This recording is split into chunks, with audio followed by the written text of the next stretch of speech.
Pasca putusan Pengadilan Tipikor Bandung terkait perkara korupsi SPPD fiktif terhadap kedua terdakwa yaitu mantan Sekda dan mantan PPTK Sekwan, kini muncul desakan publik agar Kejaksaan Negeri Subang segera menetapkan tersangka terhadap pelaku lainnya.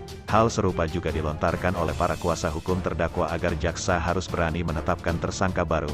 Menurutnya dalam fakta persidangan sudah terang benderang siapa yang harus menyusul menjadi tersangka, sementara Kasipitsus Kejaksaan Negeri Subang A.F. Saipudin ketika dimintai tanggapan terkait desakan publik untuk menetapkan tersangka baru mengatakan pihaknya akan mempelajari dahulu putusan perkara tersebut dan akan menganalisa apakah ada penanggung jawab selain kedua terpidana itu. Kami tekankan ya kepada Pak Kajang yang baru, mudah-mudahan bisa mengungkap persoalan yang lebih lanjut dengan menetapkan tersangka-tersangka baru, dan itu wajib ada karena berdasarkan keterangan ahli BPKP juga tentang aliran dana pun di persidangan sudah jelas ke siapa saja itu ada. Kemudian saksi Haji Rizal pun menyebutkan bahwa dia pernah komunikasi dengan Pak Haji Amin dan Pak Haji Amin ya ini silakan urusan saya. Kemudian Pak Haji Amin pun tadi secara tidak langsung pun mengakui ada aliran dana ke pimpinan juga walaupun nilainya dia tidak tahu persis. Kemudian keterangan Johan juga sudah mengarah juga ada aliran dana itu ke pihak-pihak lain. Makanya wajib bagi Kejaksaan Negeri Subang untuk menindaklanjuti dengan menetapkan tersangka-tersangka baru.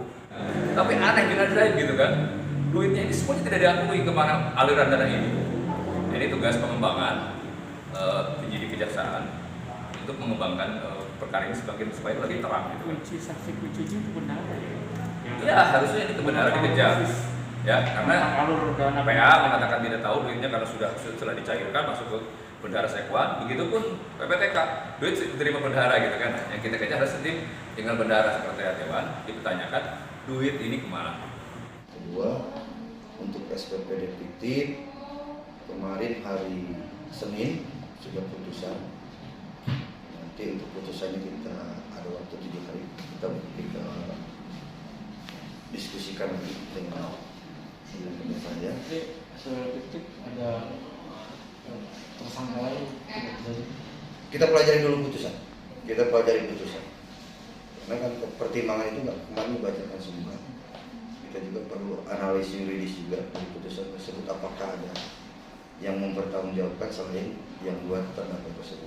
Seperti diberitakan sebelumnya, Hakim Pengadilan Negeri Tipikor Bandung memvonis 2 tahun penjara kepada terdakwa mantan Sekda Subang Aminuddin dan Johan mantan PPTK Sekretariat DPRD Subang terkait kasus SPPD fiktif.